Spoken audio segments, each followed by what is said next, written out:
नमस्कार दोस्तों, मैं विनीता और आप देख रहे हैं द पैम्फलेट। तो बिहार में चुनाव का मौसम है और मंगलवार को ही बिहार की लोक आस्था का महापर्व छठ पूजा का समापन भी हुआ। लेकिन इस बार कांग्रेसी इकोसिस्टम ने छठ पर्व को भी नहीं छोड़ा है। जी हां, पहले कांग्रेस आईटी सेल के ट्रोलर्स ने छठ पूजा की विधियों का मजाक उड़ाया और फिर रागिनी नायक जैसी प्रवक्ता ने भी वही लाइन बोलकर ये बताया कि कांग्रेस बिहार और बिहारियों की कितनी इज्जत करती है। दरअसल कांग्रेस पार्टी के लिए सोशल मीडिया पर नैरेटिव तैयार करने वाले ट्रोलर्स, जिन्हें छठ महापर्व क्या है, इस पर्व का महत्व क्या है, वो भी हिंदुओं की आस्था का मजाक उड़ा रहे हैं। कांग्रेसी इकोसिस्टम का एक ऐसा ही ट्रोलर है रोशन राय, जो बीजेपी नेता प्रवेश वर्मा द्वारा छठ व्रतियों के लिए दंडवत के दौरान सड़क पर फूल बिछाने को लेकर लिखता है कि जोकर को चुनोगे तो तमाशा ही मिलेगा। दिल्ली पूरी तरह अनपढ़ों के हाथों में चली गई है। ये सचमुच दिल्ली कैबिनेट का एक बैठा हुआ मंत्री है। अगले 4 सालों के लिए दिल्ली का तो अब राम ही रखवाला है। सोचिए, कांग्रेस आईटी सेल करोड़ों बिहारियों की आस्था को सर्कस कह रहा है और इसी कांग्रेसी आईटी सेल के नैरेटिव को कांग्रेसी नेता आगे बढ़ाते हुए हिंदुओं की आस्था का मजाक उड़ाते हुए इस पर राजनीति कर रहे हैं। दरअसल मोदी का विरोध करने और हिंदुओं की आस्था का मजाक उड़ाने का ठेका लेने वाली रागिनी नायक ने महापर्व छठ को लेकर बीजेपी नेताओं पर तंज कसते हुए एक ट्वीट किया है, जिसमें रागिनी नायक लिखती हैं, हर शाख पे उल्लू बैठा है, बिहार में चुनाव है, देश भर में भाजपाइयों की नौटंकी का सैलाब है। रागिनी नायक के लिए दिल्ली बीजेपी नेता प्रवेश वर्मा द्वारा छठ व्रतियों के लिए दंडवत करते जाने के दौरान रास्ते पर फूल बिछाना नौटंकी है। रागिनी नायक के हिसाब से ये सिर्फ बिहार चुनाव के लिए किया जा रहा है। जो भाषा ट्रोल्स बोल रहे हैं वही कांग्रेस की प्रवक्ता भी बोल रही हैं। मतलब साफ है कि कांग्रेस के नेताओं और ट्रोलर्स के सोशल मीडिया एक ही टूल किट से चलती है।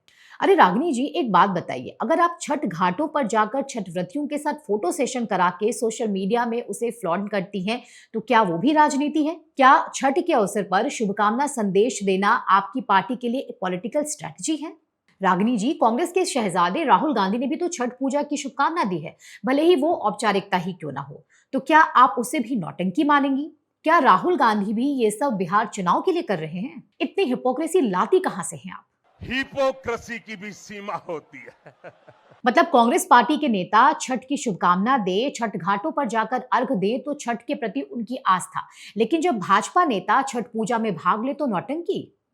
दरअसल मुझे लगता है कि कांग्रेस के नेताओं को जानकारी ही नहीं है कि छठ पर्व के दौरान दंडवत करते हुए घाट तक जाने का क्या महत्व होता है।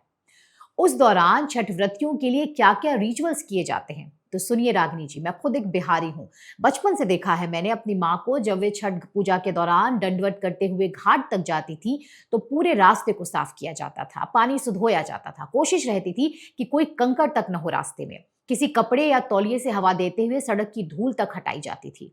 एक छठ व्रती नहीं, ऐसी कई महिलाएं होती हैं जो 36 घंटे के निर्जला उपवास के बाद भी ऐसी कठिन तपस्या करते हुए घाट तक पहुंचती हैं। माफ कीजिएगा, लेकिन आपको ये सब कैसे मालूम हुआ? क्योंकि कांग्रेस पार्टी ने तो आप सभी प्रवक्ताओं को ऐसी हिंदू विरोधी घुट्टी पिलाई है कि क्या ही कहा जाए। आप लोगों को तो हर चीज में राजनीति ही करनी है। आप लोगों के लिए तो ये ड्रामा है। विडंबना देखिए, एक तरफ कांग्रेस की प्रवक्ता बिहार के महान पर्व छठ पूजा का मजाक उड़ा रही है, जबकि बिहार में वही पार्टी उसी बिहार की जनता से कांग्रेस पार्टी के लिए वोट मांग रही है। बड़े दुख की बात है कि सोरोस इकोसिस्टम की सोच इस श्रद्धा का भी मजाक उड़ा रही है। वैसे ये सिर्फ कांग्रेस की नहीं, तमाम विपक्षी दलों की पुरानी बीमारी है। जब भी कोई धार्मिक उत्सव आता है तो विपक्ष इसे चुनाव से जोड़ देता है। सवाल यह है कि क्या कांग्रेस आस्था के हर प्रतीक को हर बार राजनीति से जोड़ेगी? क्या महापर्व छठ जैसी परंपराएं भी कांग्रेसियों के लिए चुनावी मुद्दा बनकर रह जाएंगी?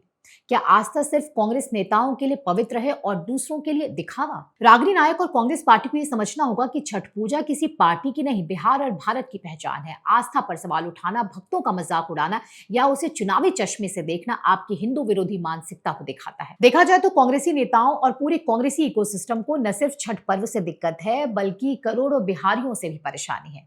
तभी तो दिल्ली से लेकर बिहार तक छठ पर्व पर विपक्षी पार्टियों के नेता राजनीति कर रहे हैं। केजरीवाल के नेता सौरभ भारद्वाज छठ के समय हाथ में बोतल और कैमरा लेकर यमुना की पानी की टेस्टिंग कर रहे हैं।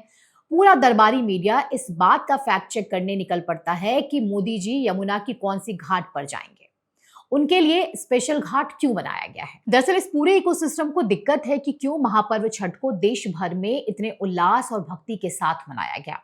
क्यों बिहार के इस महान पर्व को देश ही नहीं विदेश तक में पहचान मिली? क्यों देश की राष्ट्रपति द्रौपदी मुर्मू महापर्व छठ में शामिल हुई? क्योंकि ये वही एजेंडाधारी हैं जो बिहार और बिहारियों को हमेशा से पीड़ित, गरीब और अनपढ़ बताते रहे हैं। लेकिन आज एनडीए और प्रधानमंत्री मोदी ने बिहार और बिहारियों को ग्लोरीफाई किया, बिहार के महान पर्व से दुनिया को परिचित कराया। यही बात इस पूरे कांग्रेसी इकोसिस्टम को पच नहीं रहा और आज इनकी घृणा इतनी ज्यादा बढ़ गई है कि छठ व्रतियों तक का मजाक और अपमान किया जा रहा है। आखिर में हमारा सवाल यह कि क्या राजनीति की वजह से कांग्रेसी हमारी परंपराओं का भी मजाक बनाएंगे? और हिंदू, बिहार और बिहारियों से अगर कांग्रेस को इतनी घृणा है तो फिर वो बिहार में चुनाव भी क्यों लड़ रहे हैं? कमेंट करके अपनी राय जरूर दीजिए और साथ ही हमारे वीडियोस पसंद आते हैं तो लाइक करें और हमारे चैनल को सब्सक्राइब भी करें। धन्यवाद।